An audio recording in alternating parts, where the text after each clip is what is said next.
Un agente del servicio secreto grita: «¡Lleven al presidente al búnker!». El comandante en jefe de Estados Unidos es retirado de su escritorio y sacado de la oficina oval. Fuera de las ventanas de la Casa Blanca hay un destello brillante. El presidente es llevado por escaleras a un búnker reforzado bajo el edificio. La puerta de la explosión se sella mientras una nube en forma de hongo se eleva sobre Washington, Distrito de Columbia. Pero ¿qué pasa con el resto del gobierno? Estados Unidos ha pasado por varias iteraciones de un plan del día del juicio final para asegurar que su gobierno sobreviva. ¿Puede Estados Unidos proteger su cadena de mando y mantener un gobierno operativo durante el día del juicio final? A medida que descubrimos más detalles sobre el plan de supervivencia del gobierno, se hace evidente que hay un gran defecto en él. Muchos analistas militares han afirmado que el mundo está más cerca de la guerra nuclear ahora que en cualquier otro momento desde la Guerra Fría. Esto está directamente relacionado con la guerra de Putin en Ucrania y el fracaso del ejército ruso para asegurar una victoria rápida. Cuanto más parece que Ucrania será victoriosa y las fuerzas rusas serán aplastadas, más retórica nuclear comienza a escupir Putin.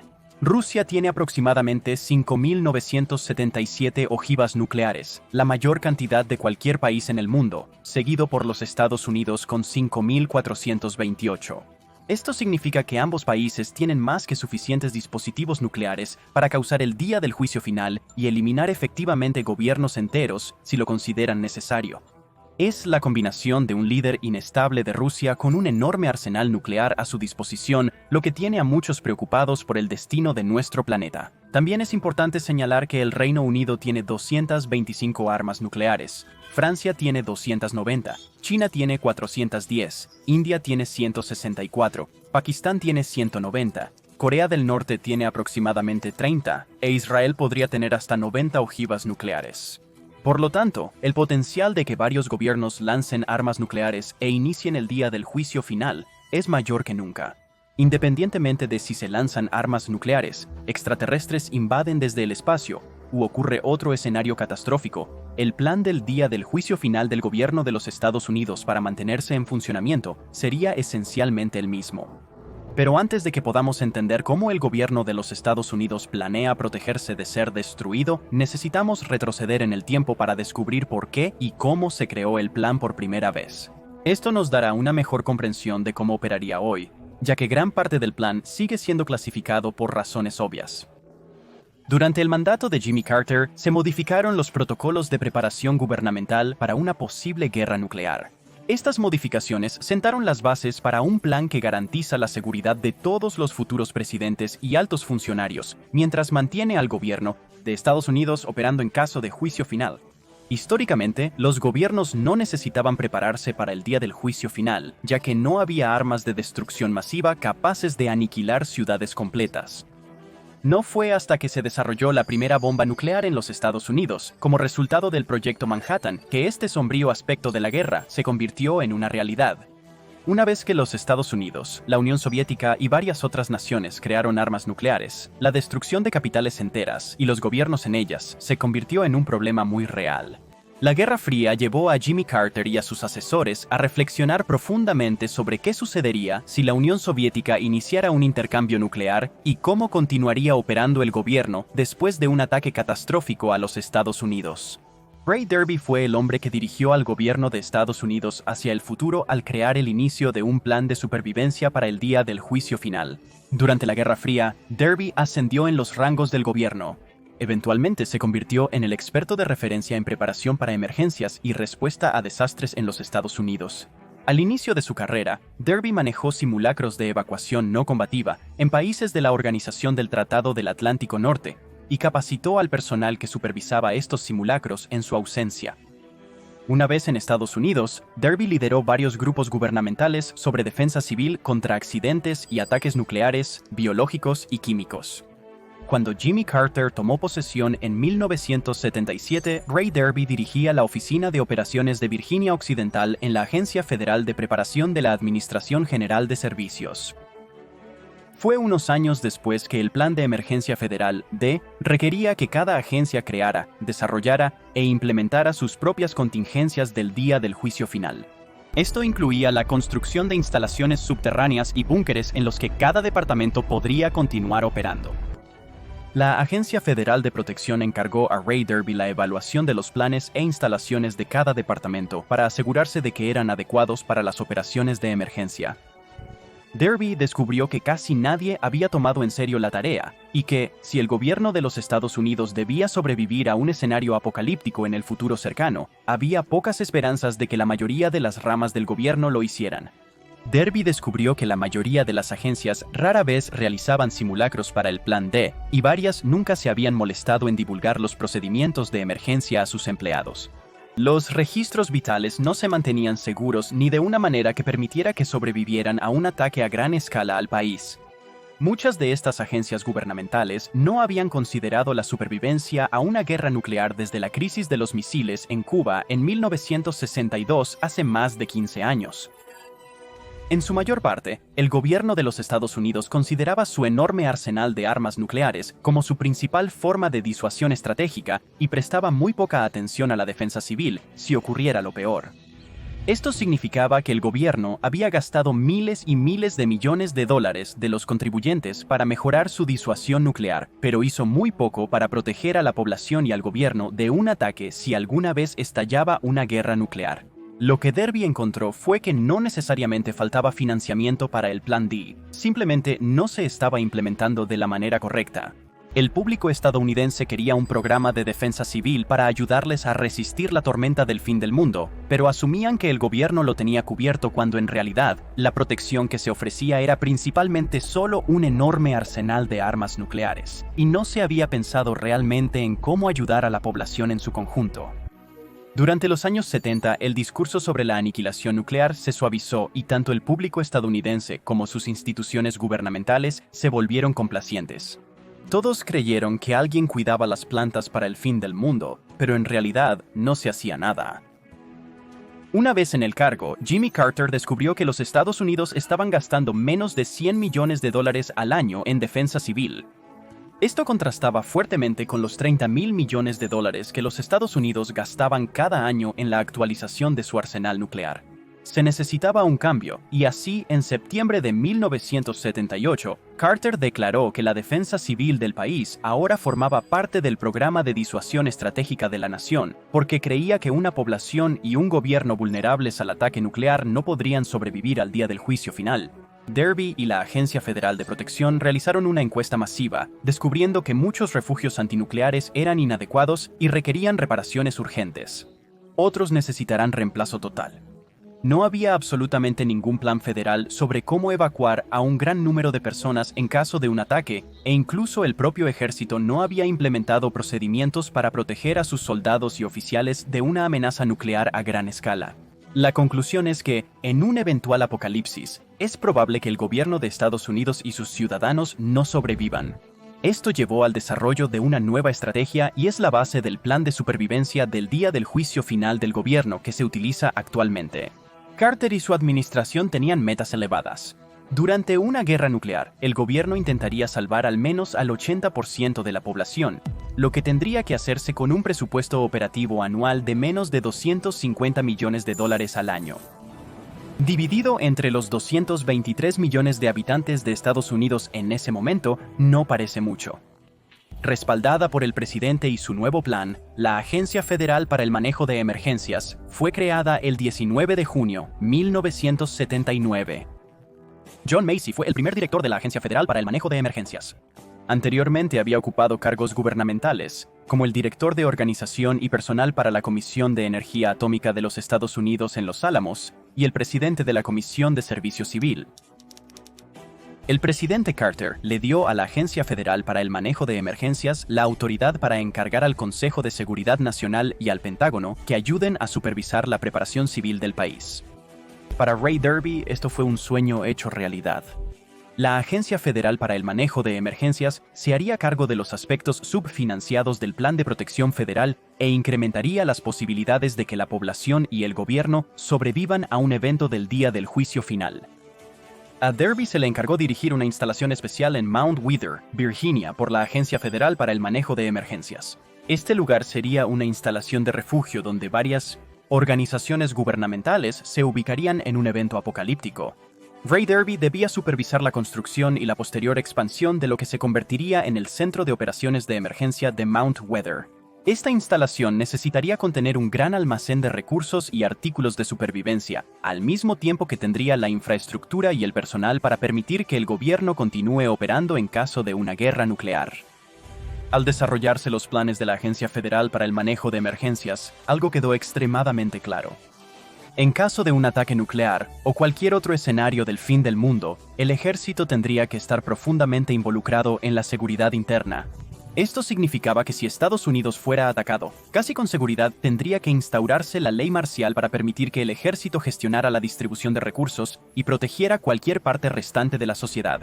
Desde entonces, se ha descubierto que el plan de supervivencia del día del juicio final del gobierno también admite que, en caso de un ataque nuclear inminente, es probable que se inicie la ley marcial antes de que ocurra el evento real. Esto se haría para que se pudiera alejar a un gran número de personas de los objetivos estratégicos militares y gubernamentales para mitigar la pérdida de vidas, aunque no hay un plan claro de cómo se haría esto. Por razones obvias, al gobierno y al ejército no les gusta difundir este aspecto del plan del día del juicio final, ya que es probable que los ciudadanos de los Estados Unidos respondan negativamente a que el ejército se les otorgue poder y control absolutos sobre sus vidas. A medida que avanzaba el plan del día del juicio final, se creaban más refugios gubernamentales. El jefe del Estado Mayor Conjunto fue encargado de asignar a 60 funcionarios a sitios de reubicación en caso de ataque. La ubicación principal a la que irían estos importantes agentes gubernamentales era el Centro de Operaciones de Emergencia de Mount Weather, que era la instalación supervisada por Ray Derby. Existían lugares alternativos en Hagerstown, Maryland, Martinsburg, Virginia Occidental, cerca de Quantico, Virginia, y en Front Royal, Virginia. El Buró Federal de Investigaciones estaría alojado en Quantico, y el Departamento de Estado sería trasladado a Front Royal. Luego estaba Raven Rock. Finalmente, se convertiría en un edificio de 3 pisos construido en la montaña Raven Rock, cerca de Blue Ridge Summit, Pensilvania. Dentro de la montaña se encuentra lo que solo puede describirse como una pequeña ciudad.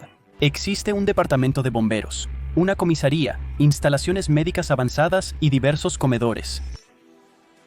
Raven Rock tiene la capacidad de operar las 24 horas del día y es uno de los lugares clave a los que los funcionarios del gobierno se trasladarían en caso de un escenario de fin del mundo. En los 90, la instalación se deterioró al finalizar la Guerra Fría y decrecer la amenaza nuclear. Sin embargo, después de los ataques del 11 de septiembre, se renovó el interés en Raven Rock y desde entonces ha sido remodelado. Mucho ha cambiado desde la administración, especialmente en tecnología. El plan original del gobierno para el día del juicio final requería que la mayoría de los altos funcionarios fueran trasladados a Mount Weather en helicóptero, pero el ejército y la fuerza aérea no tenían suficientes aeronaves para llevar a todos allí, por lo que muchos empleados del gobierno tendrían que encontrar su propio camino al búnker. También estaba el hecho de que no estaba exactamente claro si los sistemas de comunicación en Mount Weather podrían resistir un ataque nuclear. Obviamente esto no era ideal, pero el plan de emergencia federal D aún estaba en su infancia. También estaba el problema de tener que averiguar cómo se podría lanzar un contraataque en caso de un ataque nuclear. Solo el presidente y el vicepresidente tenían maletines de emergencia, más conocidos coloquialmente como balones nucleares. Era una verdadera preocupación para el ejército saber que si tanto el presidente como el vicepresidente estaban incapacitados, nadie más en el gobierno tenía los códigos para lanzar el propio arsenal nuclear de los Estados Unidos. Para mantener algún tipo de línea de sucesión, se dieron nombres en clave a cada individuo en la lista. Por ejemplo, en ese instante, el presidente de la Cámara, Thomas P. O'Neill Jr., solo necesitaría decir las palabras «Día de la Bandera» al oficial de acción de emergencia del Centro de Comando del Pentágono para tomar el control del país y sus armas nucleares. El presidente pro tempore del Senado usaría la frase clave «4 dedos», y el secretario de Estado podría autenticar su identidad y tomar el control del gobierno diciendo «desvanecerse». Presumiblemente, una mejor tecnología y planes de contingencia permitirían que la línea de sucesión se autenticara de una manera mucho más segura si el día del juicio final ocurriera hoy, pero esa información es secreta. Como nota, en Estados Unidos se delineó la línea de sucesión en la Constitución y la Ley de Sucesión Presidencial de 1947. El orden de la línea de sucesión se creó en función del orden en que se crearon los puestos. Por lo tanto, la línea actual de sucesión es de 18 personas, y va del vicepresidente, el presidente de la Cámara de Representantes, el presidente pro tempore del Senado, el secretario de Estado, el secretario del Tesoro, el secretario de Defensa, el fiscal general, el secretario del Interior, el secretario de Agricultura, el secretario de Comercio, el secretario de Trabajo, el secretario de Salud y Servicios Humanos, el secretario de Vivienda y Desarrollo Urbano, el secretario de Transporte, el secretario de Energía, el secretario de Educación, el secretario de Asuntos de Veteranos y el secretario de Seguridad Nacional. Durante el discurso del Estado de la Unión, la única vez al año donde todos en la línea de sucesión son invitados a asistir, se elige a un miembro de la línea para que espere el evento en un búnker no revelado mientras todos los demás se reúnen en el edificio del Capitolio, por si acaso es destruido con todos adentro. La Agencia Federal para el Manejo de Emergencias tuvo mucho que considerar en sus primeros años creando planes del día del juicio final para el gobierno. Finalmente se decidió por un plan flexible y descentralizado con una plétora de refugios gubernamentales en todo el país, aumentando así las posibilidades de que el gobierno sobreviva a un escenario del día del juicio final en el futuro. Lo ideal era que las agencias gubernamentales más importantes se dividieran y se asignaran a cuadros interinstitucionales de 50 personas. Habría 5 grupos, cada uno con una ubicación planificada segura y conectada con el presidente para asegurar la continuidad del gobierno. Estos equipos de apoyo de 50 personas fueron codificados como Treetop y se dispersarían aleatoriamente a los varios miles de sitios protegidos alrededor del país. Esto garantizaría que cuando el presidente tomara una decisión, todas las agencias gubernamentales estarían operativas y podrían implementar lo que el presidente declarara, al menos en teoría. Este plan aún enfrentó problemas con la autenticación de órdenes debido a la falta de tecnología avanzada. Durante la administración de George W. Bush, el gobierno rastreó a los sucesores presidenciales con satélites y sistemas móviles. Esto simplificó identificar a quién debería encargarse. Los equipos de 50 personas se establecieron para operar como la rama ejecutiva del país durante al menos 6 meses en caso de un día del juicio final.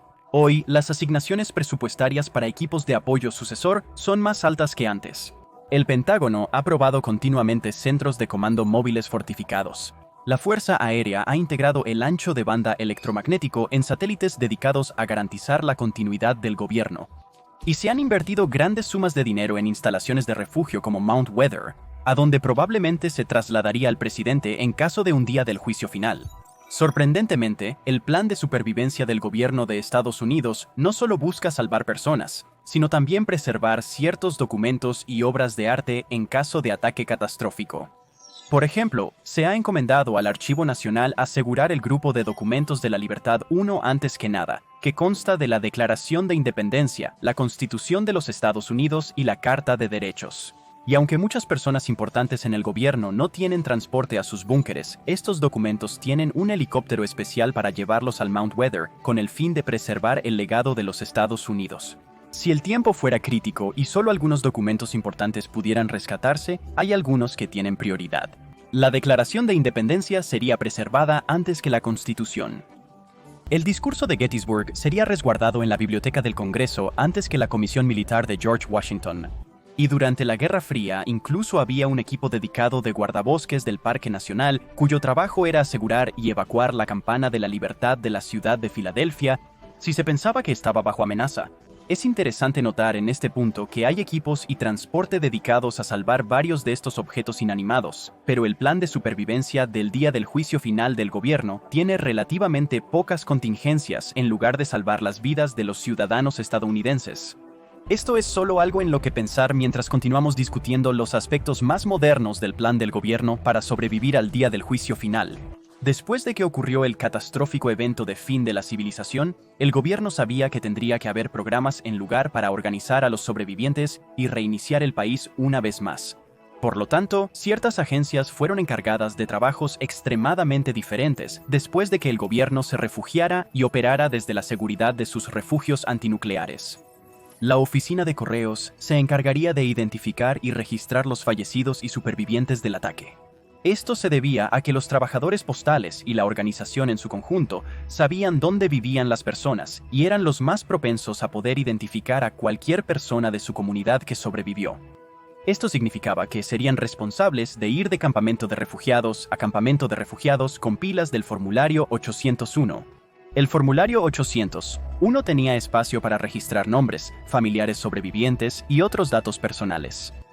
Después, los formularios retornarían a la oficina de correos para clasificar y registrar quién seguía vivo y quién había fallecido. Se pensaba que la oficina de correos podría usar formularios para reunir a familias posiblemente separadas y enviadas a distintos campos. Se habían impreso millones y millones de copias del formulario 801 y se guardaban en oficinas de correos de todo el país. El servicio de parques fue encargado de administrar los campos de refugiados. Este trabajo fue asignado al servicio de parques porque se creía que los parques nacionales y los bosques nacionales eran menos propensos a ser objetivos en caso de una guerra nuclear. Por ende, ¿quién mejor para manejar los campos que los guardabosques que están diariamente en los parques? El Departamento de Agricultura fue encargado de colaborar con Nabisco para crear una galleta que pudiera sobrevivir al día del juicio final y alimentar a la población.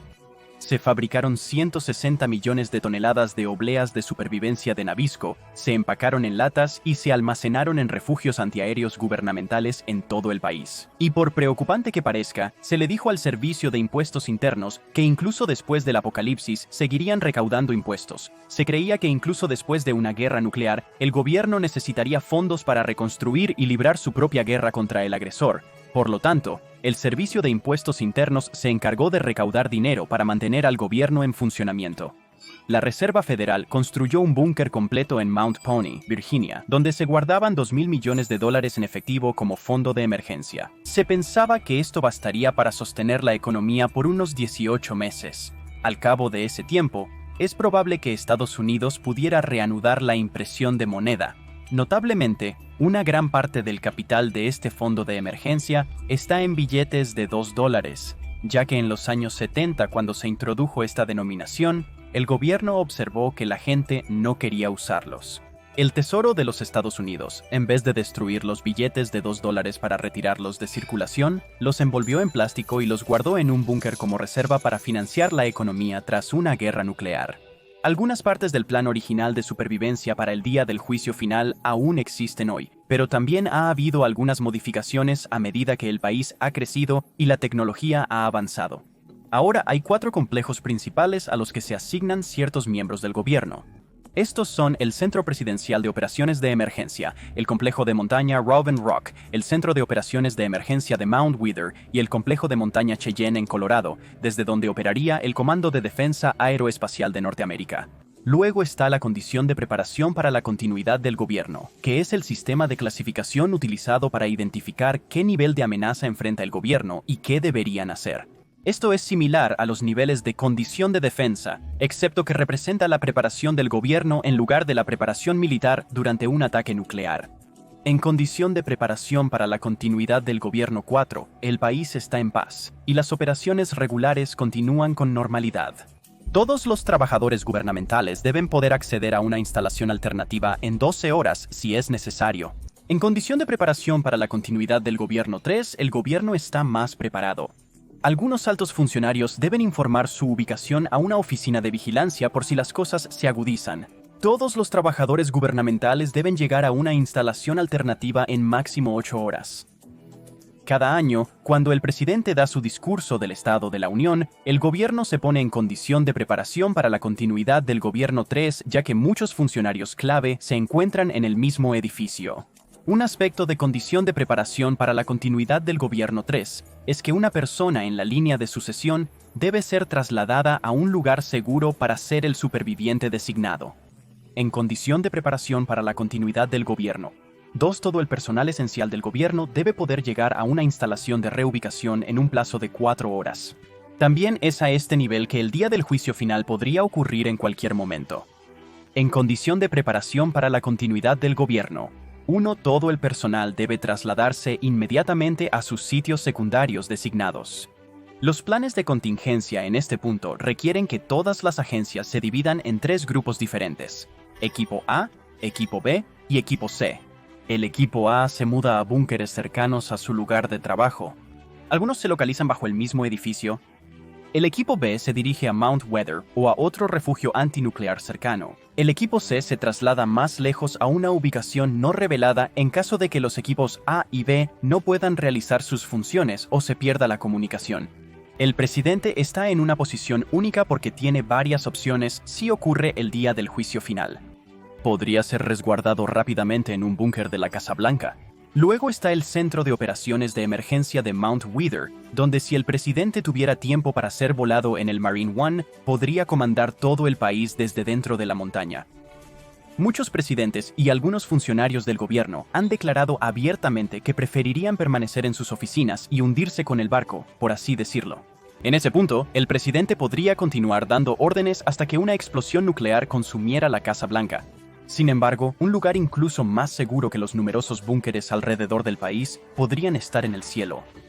El Air Force One es definitivamente una opción para que el presidente sobreviva al apocalipsis, pero hay otra aeronave que sería incluso más probable que albergue al presidente en caso de un escenario de fin del mundo. Dado que cualquier aeronave en la que se encuentre el presidente se convierte automáticamente en el Air Force One, técnicamente lo mismo sería cierto con el Boeing E-4 Advanced Airborne Command Post. Sin embargo, esta no es una aeronave típica.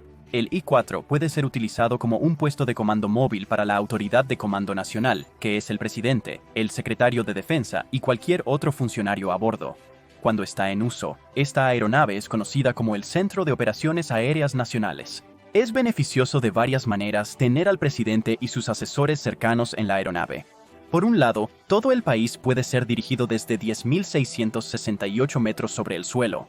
La aeronave puede ser reabastecida en pleno vuelo, lo que significa que el avión no necesita aterrizar hasta que se agoten los alimentos y el agua a bordo. Debido a la gran cantidad de suministros almacenados, el E-4 puede permanecer volando durante semanas. Este sería un lugar mucho más seguro que cualquier lugar en tierra si las bombas nucleares están cayendo del cielo. El plan del día del juicio final del gobierno ha sido ajustado y ampliado, existiendo una alta probabilidad, dada la situación actual, de que el gobierno sobreviva a tal evento.